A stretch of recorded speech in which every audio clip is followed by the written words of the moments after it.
In 2019, Konami gave us Dream Mirror, a light and dark archetype that was their newest attempt at making a viable, or at least playable, TCG exclusive deck to finally end the drought of mid and unplayable TCG archetypes.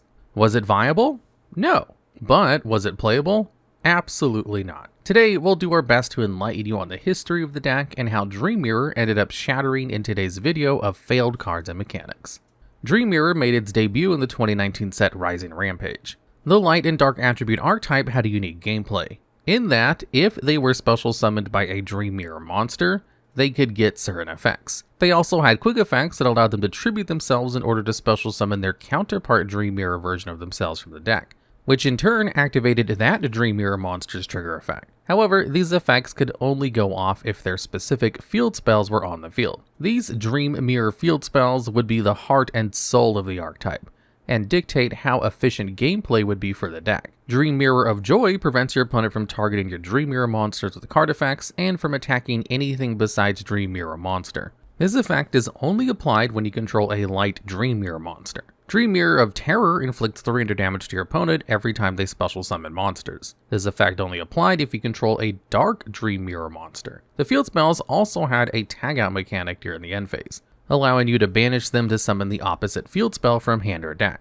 So Joy would be set to fetch Terror and vice versa. With that, you'd be able to pair the correct Dream Mirror monster with the correct Dream Mirror field spell a bit more easily. Rising Rampage gave Dream Mirror 4 monsters. As stated before, they all get trigger effects when special summoned, and a quick effect to tribute themselves to special summon their Dream Mirror opposite during the main or battle phase when the appropriate Dream Mirror field spell is on the field. Yugioh, the Dream Mirror Sprite, is a level 1 light fairy monster with 0 attack and 500 defense. That adds a Dream Mirror monster when special summoned. When Dream Mirror of Terror is on the field, you can use its quick effect to special summon Yugioh, the Dream Mirror Mara, a level 1 dark fairy with 500 attack and 0 defense, who, when special summoned by a Dream Mirror monster, can special summon 1 Dream Mirror monster from your hand. When Dream Mirror of Joy is on the field, you can use its quick effect to special summon Yugioh, the Dream Mirror Sprite, from your deck. Morpheus, the Dream Mirror White Knight, is a level 8 light warrior monster with 1000 attack and 2800 defense. When it's special summoned by a Dream Mirror monster's effect, it can't be destroyed by battle or card effects for the turn. Its quick effect lets you summon Morpheus, the Dream Mirror Dark Knight. The level 8 Dark Warrior counterpart with 2800 attack and 1000 defense can target 1 card on the field and destroy it when special summoned by a Dream Mirror monster's effect. Its quick effect lets you tribute it to summon Morpheus, the Dream Mirror White Knight, from your deck. The first wave also came with a trap card, Dream Mirror Fantasy. If you control a Dream Mirror monster, target 1 each of your banished Dream Mirror of Joy and Dream Mirror of Terror and shuffle them into your deck. And if you do, banish 1 card on the field. If Dream Mirror cards you control would be destroyed by battle or card effect, you can banish this card from your graveyard instead. On release, Dream Mirror didn't have enough support for it to be playable. That wouldn't be the only issue that it would sustain. The tag out mechanic they utilized had a lot of flaws, one being the investment to make the quick effect active. Not only were you locked into summoning specific monsters from the deck, you also needed the correct field spell to correlate with the monster to try to use a said quick effect. This led to a slow playstyle and a clunky execution when playing Dream Mirror. Think Cosmos, but with the fun zapped out of it. It also didn't help that their trigger effects were all special summon based, making it even more constrictive to play. Since the only way to get them special summoned was from the deck via Dream Mirror monster's effects, that essentially meant whenever you normal summoned was going to be wasted just for the tag out. Drawing Yugioh, the Dream Mirror Sprite, is the cruelest way to learn that you won't be able to search. Need to pop an opponent's monster? Hope that Morpheus, the Black Knight, isn't floating in your hand. Let's not forget that you need the correct field spell on the field to tag out, making it tedious and convoluted to try to get what you want to the field. To make it even tougher, field spells weren't as easy to search around this time. Field spell searchers like Terraforming, Metaverse, and even Set Rotation were all at 1 due to field spells becoming more powerful in the TCG, even including generic field spells like Magical Midfield Breaker and the nightmare known as a Mystic Mine. It was unfortunate that Dream Mirror had to be on the tail end of the era where field spells were at their best. Konami would try to salvage and put a band-aid on the dilemma with new cards in the TCG set Chaos Impact in October 2019, as well as give them a proper boss monster to use. In Chaos Impact, the TCG was introduced to Oneros, the Dream Mirror Earl King, a light fairy fusion with 3000 attack and defense that required 2 Dream Mirror monsters with different attributes as its materials. While face-up on the field, it's also treated as Dark Attribute. It had 2 once per turn effects. If another monster you control is tributed except during the damage step, you can target one card on the field, destroy it. If this card is in its owner's possession and is destroyed by an opponent's card effect, you can special summon one Dream Mirror monster from your graveyard except this card. To summon Oneros, the archetype received the Dream Mirror of Chaos. This quick play spell card allows you to fusion summon one Dream Mirror fusion monster from your extra deck, using monsters you control as fusion material. If Dream Mirror of Joy is in the field zone, you can use monsters in your hand as fusion materials. If Dream Mirror of Terror is in the field zone, you can also banish monsters from your graveyard as fusion materials. While these highlight the arrival of a boss monster in the archetype got a major haul of support for the main deck as well. Phantasos, the Dream Mirror Fiend, was a level 4 light beast warrior with 1900 attack and 900 defense. If this card is special summoned by the effect of a Dream Mirror monster, you can target one level 8 or lower Dream Mirror monster in your graveyard, except this card, and special summon it in defense position. During the main or battle phase, if a Dream Mirror of Joy is in the field zone, its quick effect lets you tribute this card to special summon a Phantasos, the Dream Mirror foe from your deck. The level 4 Dark Beast Warrior with 1900 attack lets you attack directly with this card during the turn it's special summoned by a Dream Mirror monster. When Dream Mirror of Terror is in the field spell zone, you can apply its quick effect to tribute it to summon Phantasos, the Dream Mirror Fiend from your deck once per turn. With the issues of the boss monster out of the way, Konami also aided in the field spell issue. Dream Mirror Hypno-Gaiga is a trap card that lets you choose one Dream Mirror of Joy and one Dream Mirror of Terror from your hand or deck, and place one in your field zone and the other in your opponent's field zone face up. Dream Mirror Phantasms lets you add one Dream Mirror monster from your deck to your hand when it's activated. If Dream Mirror of Joy is in the field zone, all monsters you control gain 500 attack and defense. If Dream Mirror of Terror is in a field zone, all monsters your opponent controls lose 500 attack and defense. Finally, the counter trap Dream Mirror Oneiromancy lets you activate one of these effects. When your opponent activates a spell or trap card while Dream Mirror of Joy is in a field zone, negate the activation, and if you do, destroy that card. Or when your opponent would special summon monsters while a Dream Mirror of Terror is in a field zone, negate the summon, and if you do, destroy that monster. Boss monster, field spell searcher, more main deck bodies, and a counter trap. Staples that almost any deck would kill for. So what made it all flop? The answer is simple. All of it was incredibly mid. Earl King was no more than a big 3000 body with a once per turn pop in a time where boards had multiple interruptions. It was also dependent on your opponent destroying it to activate its effect, which is never a situation you want to be in with the multiple ways to remove cards from the board that weren't destruction based effects. The Phantasos line was also a mixed bag. While Fiend was a bit helpful with helping you special summon Dream Mirror monsters stuck in your hand, its counterpart, Foe, the reward for special summoning it, was disappointing. Direct attacking on a 1900 attack isn't game-breaking in any aspect in today's Yu-Gi-Oh!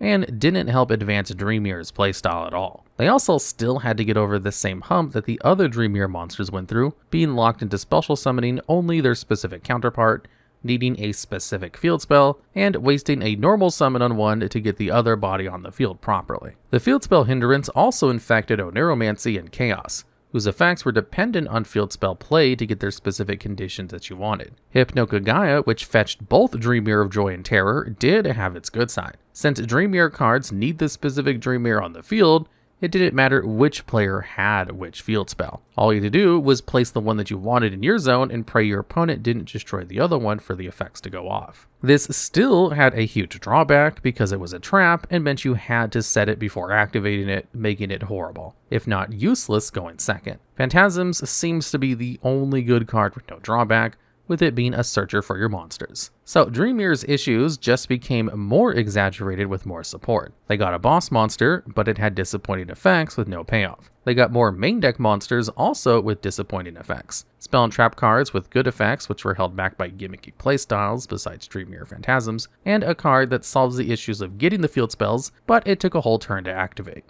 The new support just made the deck slower without addressing the issue of having better ways to special summon Dream Mirror monsters and getting bodies on the board. Already in a format full of interruptions and hand traps, with Ash Blossom being the easy bane of this deck, the signs of Dream Mirror joining the latest batch of failed TCG exclusives were beginning to show. It would be 2 years until more support would be produced for Dream Mirror and Blazing Vortex, in which it would receive its legacy support. In Blazing Vortex, Dream Mirror got the usual treatment decks that Flop needed.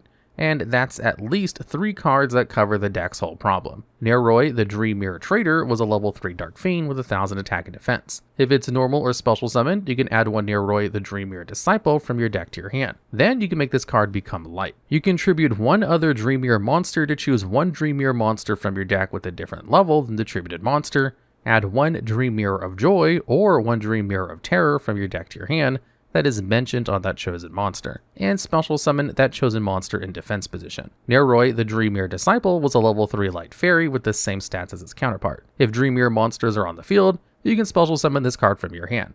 Then you can make this card become dark. If this card is special summoned by the effect of a Dream Mirror monster, you can activate this effect. If Dream Mirror of Joy is on the field, you can return a spell or trap card your opponent controls to the hand, and after that, draw 1 card.